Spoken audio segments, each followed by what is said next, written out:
Muy buen día. Tenemos la lectura de la liturgia de la palabra del día lunes 3 de agosto, en la 18ª semana del tiempo ordinario, ciclo litúrgico A. Vamos a la primera lectura. Continuamos con la lectura del libro del profeta Jeremías, capítulo 28, versículos del 1 al 17. Nos dice el profeta Jeremías: el mismo año, el año cuarto de Sedecías, rey de Judá, el quinto mes, Hananías, hijo de Asur, profeta de Gabaón, me dijo en el templo, en presencia de los sacerdotes y de todo el pueblo. Bueno, Hananías es otro profeta, pero no es un profeta verdadero. Y lo veremos en el desarrollo de este relato.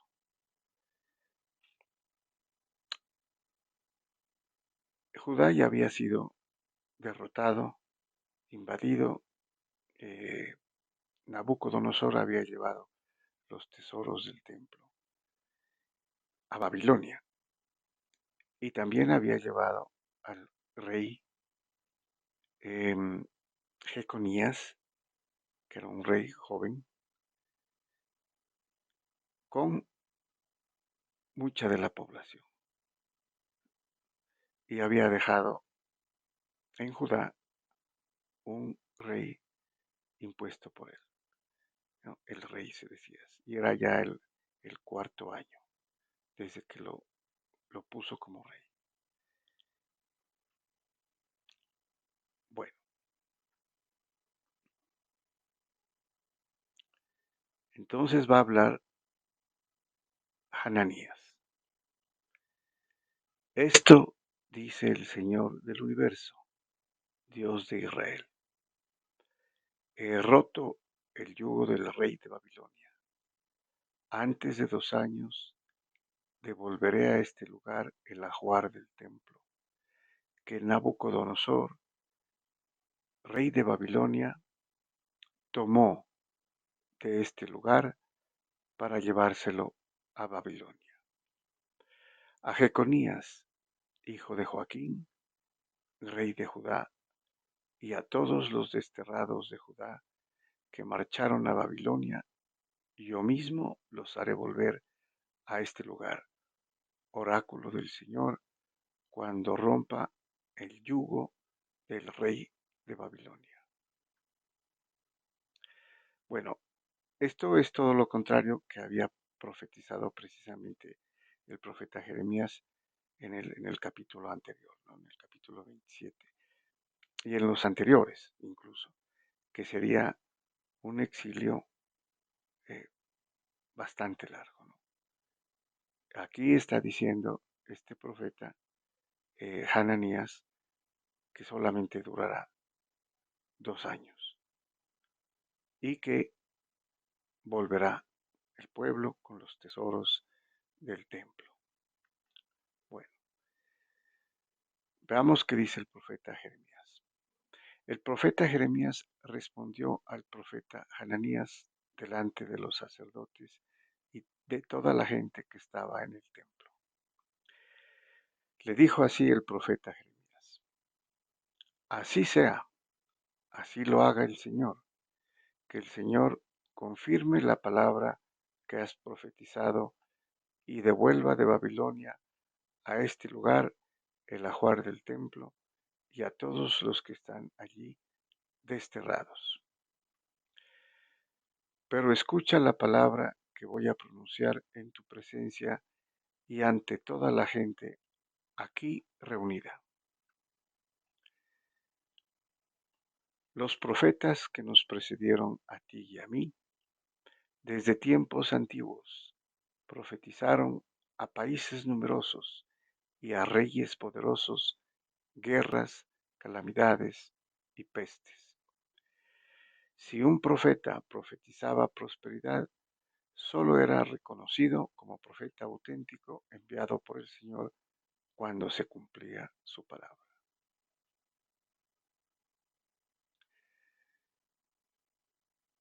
Entonces Hananías arrancó el yugo del cuello del profeta Jeremías y lo rompió. Bueno, aquí hay necesidad de observar que Jeremías se había amarrado un yugo al cuello como símbolo para advertir al pueblo que serían subyugados, ¿no?, por Nabucodonosor, cosa que se cumplió. Y Hananías acaba de arrancar el yugo del cuello de Jeremías, precisamente a causa de su profecía, ¿no?, que en 2 años terminaría el dominio de Babilonia. Y continúa. Después dijo Hananías a todos los presentes: Esto dice el Señor: de este modo romperé del cuello de todas las naciones el yugo de Nabucodonosor, rey de Babilonia, antes de 2 años.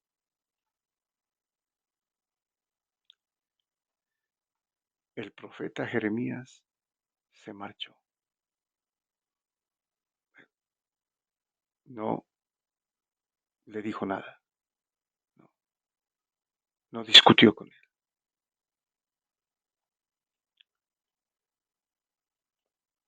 Vino la palabra del Señor a Jeremías después de que Hananías hubo roto el yugo del cuello del profeta Jeremías. El Señor le dijo: Ve y dile a Hananías: esto dice el Señor. Tú has roto un yugo de madera, pero yo haré un yugo de hierro, porque esto dice el Señor del universo, Dios de Israel. Pondré un yugo de hierro al cuello de todas estas naciones para que sirvan a Nabucodonosor, rey de Babilonia, y se le sometan. Le entregaré hasta los animales salvajes. El profeta Jeremías dijo al profeta Hananías: Escúchame, Hananías, el Señor no te ha enviado, y tú has inducido a este pueblo a una falsa confianza.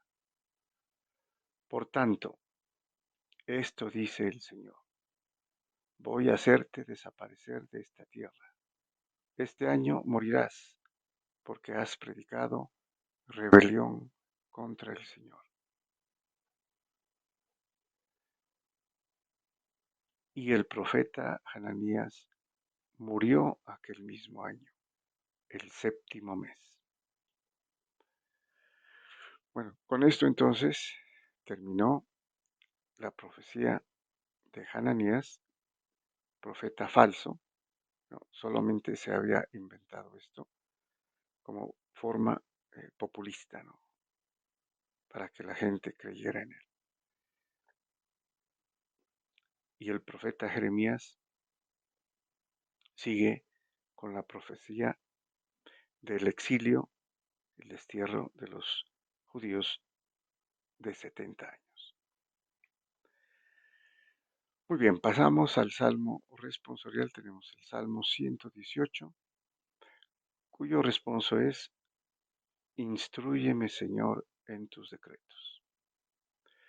Recordemos que este salmo es el más extenso del Salterio, son 176 versículos y está dedicado a la ley, a alabar y valorar la ley de Moisés.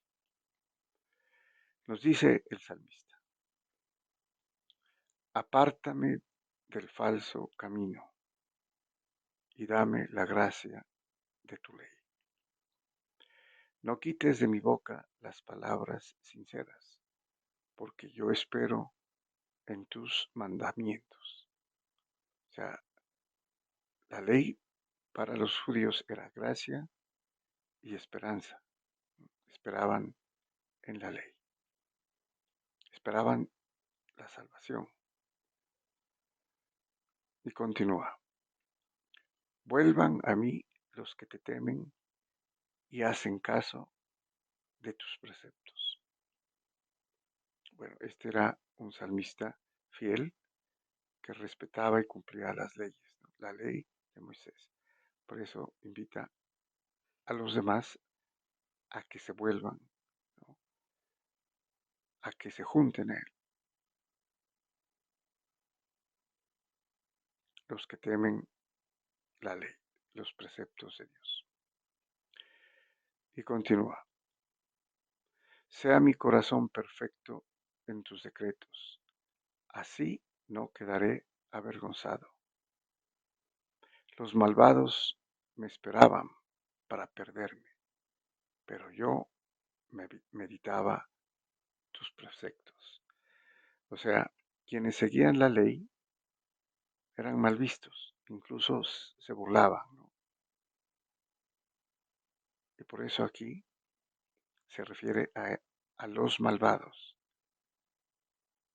que querían perderlo o hacerlo perder. Y termina, no me aparto de tus mandamientos porque tú me has instruido. Muy bien, pasamos al Evangelio. Tenemos la lectura del Santo Evangelio según San Mateo, capítulo 14, versículos del 22 al 26. Nos dice San Mateo, después que la gente se hubo saciado, es decir, después de la multiplicación de los panes y los peces, ¿no? Jesús apremió a sus discípulos a que subieran a la barca y se le adelantaran a la otra orilla, mientras él despedía a la gente. Bueno, aquí el Señor eh, les manda irse a la otra orilla solos, ¿no? Y él se iba a quedar. Pero también es importante que se quedó y despidió a la gente. O sea, no solamente se quedó y se fue, sino que despidió a la gente. Además, porque sabemos que ya era tarde. Y después de despedir a la gente, subió al monte a solas para orar. Bueno, al fin encuentra entonces un momento para quedar a solas. Despidió a sus apóstoles, despidió a la gente y se fue a orar, como era el propósito inicial. Recordemos, después de que le comunicaron sobre la muerte de Juan el Bautista, él se fue, ¿no? En la barca, solo, a un lugar lejano, desértico, para orar. Pero lo siguieron, él atendió a la gente, realizó la multiplicación de los panes, les dio de comer, pero ahora va a estar solo para orar.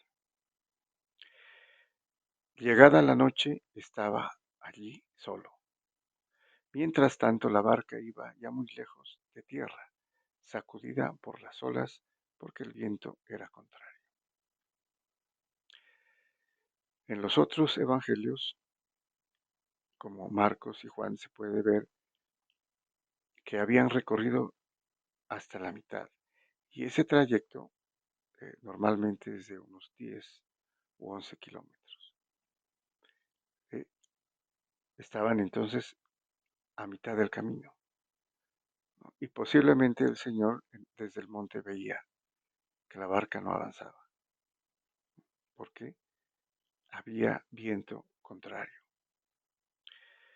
Y continúa, a la cuarta vela de la noche se les acercó Jesús andando sobre el mar. Bueno, la cuarta vela es la cuarta vigilia, ¿no? Los judíos dividían la noche en 4 partes. 4 vigilias: las 6 de la tarde, las 9 de la noche, las 12 y las 3 de la madrugada. Y aquí se acerca la cuarta vigilia, es decir, transcurrió mucho tiempo desde que salieron, ¿no?, hasta este momento. Y estaban estancados, porque la- el viento contrario no dejaba que la barca siguiera su camino.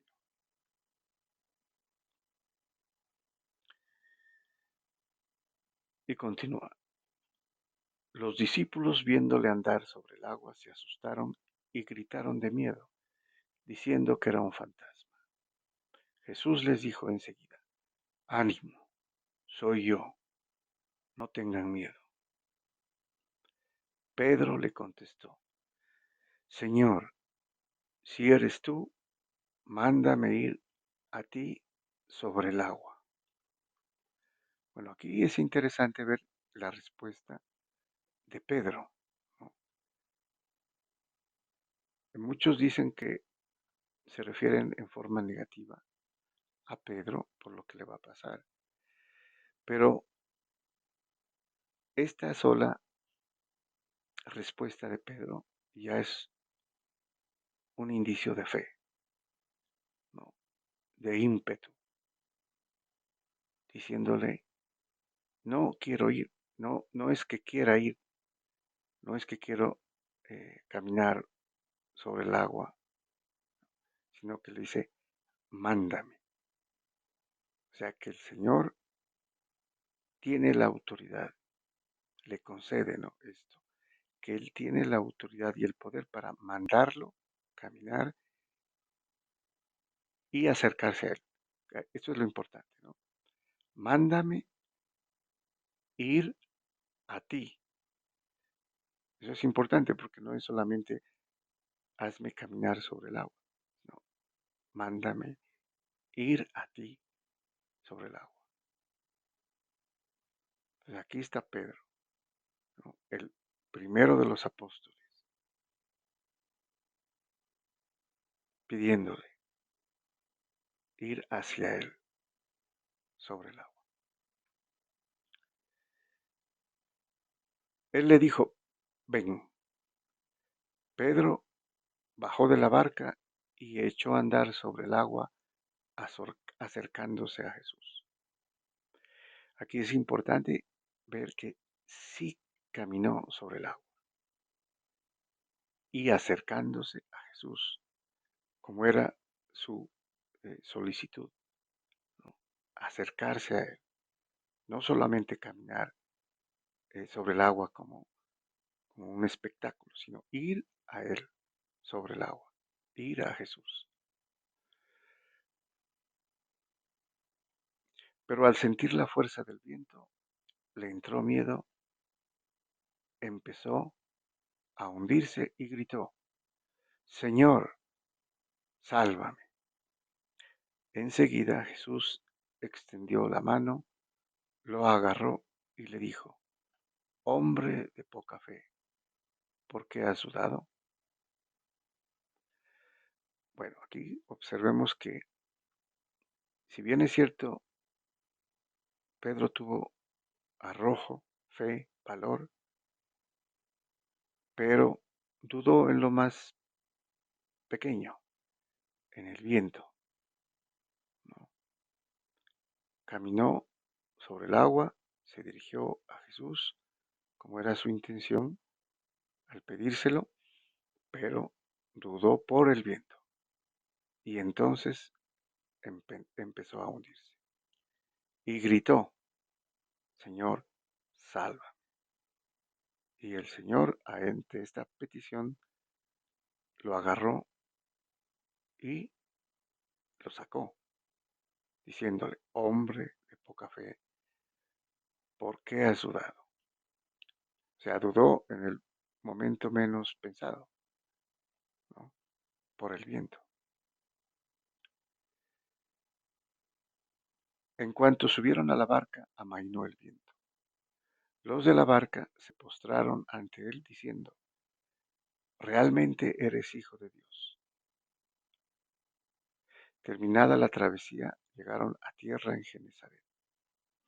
Y los hombres de aquel lugar apenas lo reconocieron, pregonaron la noticia por toda aquella comarca y le trajeron a todos los enfermos. O sea, no lo dejaban descansar, ¿no? Donde iba, le llevaban enfermos para que los cure. Le pedían tocar siquiera la orla de su manto, el filo del manto, y cuantos la tocaban quedaban curados. Muy bien, muchas gracias y bendiciones.